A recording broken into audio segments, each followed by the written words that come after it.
ఆకాశవాణి ప్రాంతీయ వార్తలు చదువుతున్నది షేక్ మస్తాన్బీ.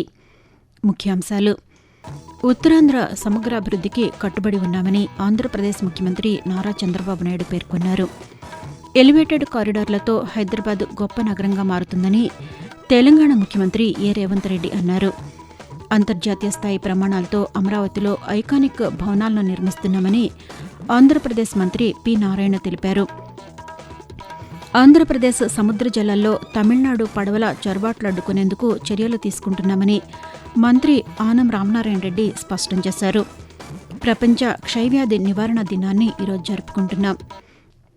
వార్తల వివరాలు: ఉత్తరాంధ్ర సమగ్రాభివృద్ధికి కట్టుబడి ఉన్నామని ఆంధ్రప్రదేశ్ ముఖ్యమంత్రి నారా చంద్రబాబు నాయుడు పేర్కొన్నారు.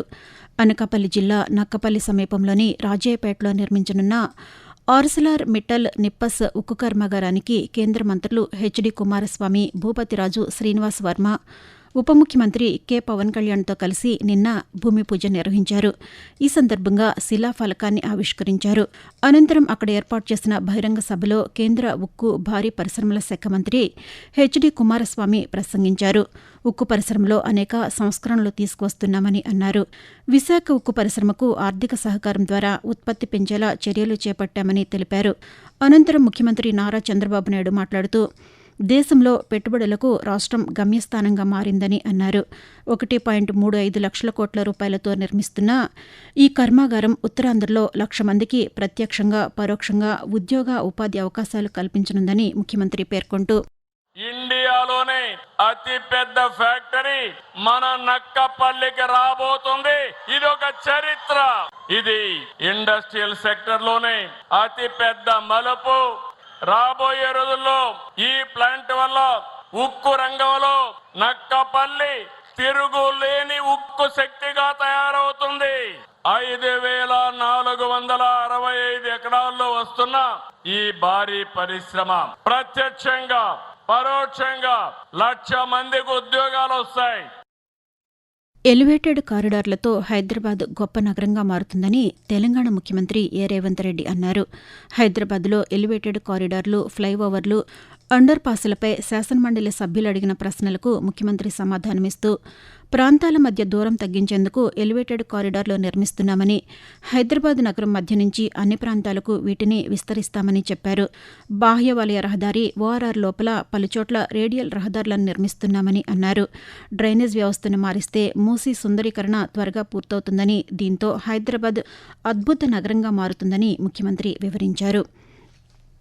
అంతర్జాతీయ స్థాయి ప్రమాణాలతో అమరావతిలో ఐకానిక్ భవనాలను నిర్మిస్తున్నామని ఆంధ్రప్రదేశ్ పట్టణాభివృద్ది శాఖ మంత్రి పి నారాయణ తెలిపారు. కాకినాడలో జరిగిన జిల్లా సమీక్షా కమిటీ సమావేశంలో జిల్లా ఇన్ఛార్జి మంత్రి నారాయణ నిన్న పాల్గొన్నారు. ఈ సందర్భంగా అమరావతి నిర్మాణాలపై మంత్రి మాట్లాడుతూ, ఇతర రాష్ట్రాల్లో కావచ్చు, వాళ్ళు ఎలా ఐకానిక్ భవనాలు కట్టారు, వాళ్ళ రేట్ ఎంత, నార్మల్ భవనాలు ఎలా కట్టారు, వాటి రేట్ ఎంత, సీఎం గారు చాలా క్లారిటీగా ఎప్పటికప్పుడు కంపేర్ చేసుకోండి. ఎస్ఆర్ రేట్ల ప్రకారం చాలా స్ట్రిక్ట్ గా ఫాలో అవుతున్నాం. చేసే అప్పులు అమరావతి రాజధానిలో ఉండే ల్యాండ్స్, మిగిలిన ల్యాండ్సే రీపే చేస్తాయి.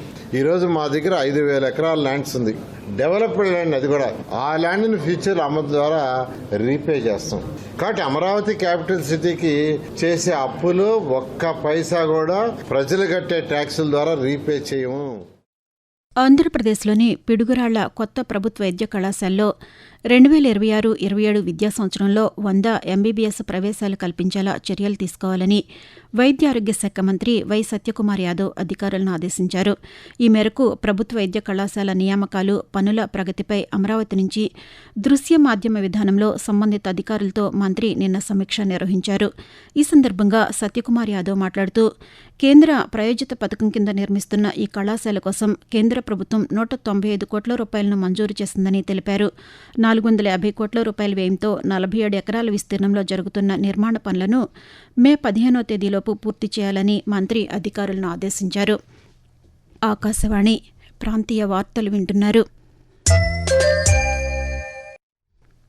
రాష్ట్ర సముద్ర జలాల్లో తమిళనాడు పడవ చొరబాట్లు ఆంధ్రప్రదేశ్ ప్రాంత మత్స్యకారుల సమస్యలపై శ్రీ పొట్టి శ్రీరాములు నెల్లూరు జిల్లా కలెక్టర్ కార్యాలయంలో దేవాదాయ శాఖ మంత్రి ఆనం రామనారాయణ రెడ్డి నిన్న విస్తృత స్థాయి సమావేశం నిర్వహించారు. ఈ సందర్భంగా ఆయన మాట్లాడుతూ తమిళనాడుకు చెందిన 4 మరపడవలను స్థానిక మత్స్యకారులు స్వాధీనం చేసుకుని జువ్వలదిన్నె రేవులో ఉంచినట్లు తెలిపారు. తమిళనాడు పడవ చొరబాట్లు అడ్డుకునేందుకు ప్రత్యేక టాస్క్ ఫోర్స్ ఏర్పాటు చేసే ప్రతిపాదనను ప్రభుత్వం పరిశీలిస్తోందని మంత్రి పేర్కొంటూ ఇటీవల నెల్లూరు జిల్లాలోకి తమిళనాడు, పాండిచ్చేరి ప్రాంతాల నుంచి మత్స్యకారులు హై పవర్ బోట్లలో రావడం, ఇక్కడ ఉన్నటువంటి మత్స్య సంపదని స్వాధీనం చేసుకుని తిరిగి వెళ్లిపోవడం అనేటువంటిది జరుగుతూ ఉన్నటువంటి సందర్భంలో మన రాష్ట్ర పరిధిలో ఉన్నటువంటి మత్స్య సంపద మన మత్స్యకార కుటుంబాలకి అందాలే తప్ప ఇతరుల ఎవరి జోక్యం మనకు ఉండకూడదు అనేటువంటి ఆలోచన కూడా రావడం జరిగింది. దీని మీద ఒక టాస్క్ ఫోర్స్ ను కూడా వేయాలనేటువంటి ఆలోచన తీసుకోవడం ప్రభుత్వం. ప్రజల ఆరోగ్య సంరక్షణకు ఆంధ్రప్రదేశ్ ప్రభుత్వం చిత్తశుద్దితో పనిచేస్తోందని విశాఖపట్నం పార్లమెంటు సభ్యులు ఎం శ్రీభరత్ తెలిపారు. ముఖ్యమంత్రి సహాయ నిధి కింద మంజూరైన 8,22,796 రూపాయల చెక్కులను విశాఖపట్నంలోని తన కార్యాలయంలో లబ్దిదారులకు ఆయన నిన్న అందజేశారు. ఈ సందర్భంగా శ్రీభరత్ మాట్లాడుతూ అనారోగ్య సమస్యలతో బాధపడుతున్న పేదలకు వైద్య చికిత్స కోసం ప్రభుత్వం ముఖ్యమంత్రి సహాయ నిధి కింద ఆర్థిక సహాయం అందిస్తోందని అన్నారు. ప్రపంచ క్షయవ్యాధి నివారణ దినాన్ని ఈరోజు జరుపుకుంటున్నాం. రోబర్ట్ కోచ్ అనే శాస్త్రవేత్త 1882 సంవత్సరం మార్చి 24వ తేదీన క్షయవ్యాధి కారకమైన క్రిమి మైక్రోబ్యాక్టీరియా ట్యూబర్ క్యూలోసిస్ను కనుగొన్న సందర్భాన్ని పురస్కరించుకుని ప్రతి ఏటా ఇదే రోజు క్షయవ్యాధి నివారణ దినాన్ని జరుపుకుంటున్నారు. క్షయవ్యాధిని తొలిదశలోనే గుర్తించి సరియైన చికిత్స, మందులు తీసుకుంటే నివారణ సాధ్యమని, ప్రజల్లో అవగాహన కల్పించేందుకు క్షయవ్యాధి రహిత సమాజ సహకారమే లక్ష్యాలుగా ప్రపంచ ఆరోగ్య సంస్థ 1995 సంవత్సరం నుంచి ప్రతి ఏటా మార్చి 24వ తేదీన ప్రపంచ క్షయవ్యాధి నిర్మూలన దినాన్ని నిర్వహిస్తోంది. తెలంగాణ వ్యాప్తంగా ఈ నెల 28న నిర్వహించనున్న జాతీయ లోక్ అదాలత్లో గరిష్ట సంఖ్యలో రాజీ పడదగ్గ కేసులు పరిష్కరించేందుకు పోలీస్ శాఖ అన్ని ఏర్పాట్లు చేసిందని డీజీపీ శివధర్ రెడ్డి తెలిపారు.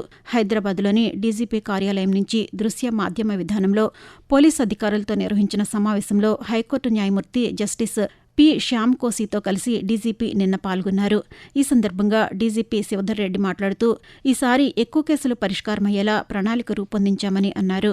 ముఖ్యంగా పాత ట్రాఫిక్ చలాన్లు ఎక్కువగా ఉన్నందున వాటిని పరిష్కరించేందుకు దృష్టి సారించామని, దాంతోపాటు రాజీ పడదగ్గ కేసులు గుర్తించి ఇరుపక్షాలకు అవగాహన కల్పిస్తున్నామని వివరించారు. వాతావరణం. ఉత్తరాంధ్ర, దాని పరిసర ప్రాంతాలపై సముద్ర మట్టానికి 1.5 కిలోమీటర్ల ఎత్తులో ఉపరితల ఆవర్తనం కొనసాగుతోందని, దీంతోపాటు తమిళనాడు అంతర్గత కర్ణాటక మీదుగా ద్రోణి విస్తరించి ఉందని అమరావతి వాతావరణ కేంద్రం తెలిపింది. వీటి ప్రభావంతో ఆంధ్రప్రదేశ్లో రానున్న 3 రోజుల పాటు తేలికపాటి నుంచి ఒక మోస్తరు వర్షాలు కురిసే అవకాశం ఉందని వెల్లడించింది. తెలంగాణలోనూ రానున్న 3 రోజుల పాటు మోస్తరు వర్షాలు కురిసే అవకాశం ఉందని హైదరాబాద్ వాతావరణ కేంద్రం తెలిపింది.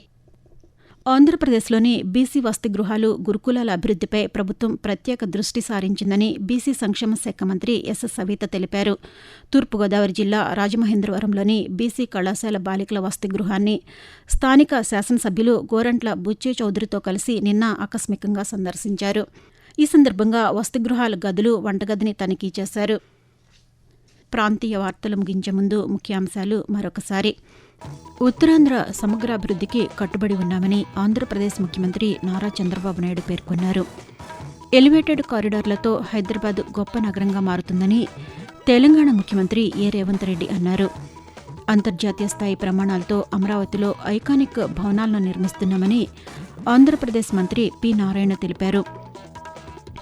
ఆంధ్రప్రదేశ్ సముద్ర జలాల్లో తమిళనాడు పడవల చొరబాట్లు అడ్డుకునేందుకు చర్యలు తీసుకుంటున్నామని మంత్రి ఆనం రామనారాయణ రెడ్డి స్పష్టం చేశారు. ప్రపంచ క్షయవ్యాధి నివారణ దినాన్ని ఈరోజు జరుపుకుంటున్నాం. ఆకాశవాణి ప్రాంతీయ వార్తలు ఇంతటితో సమాప్తం.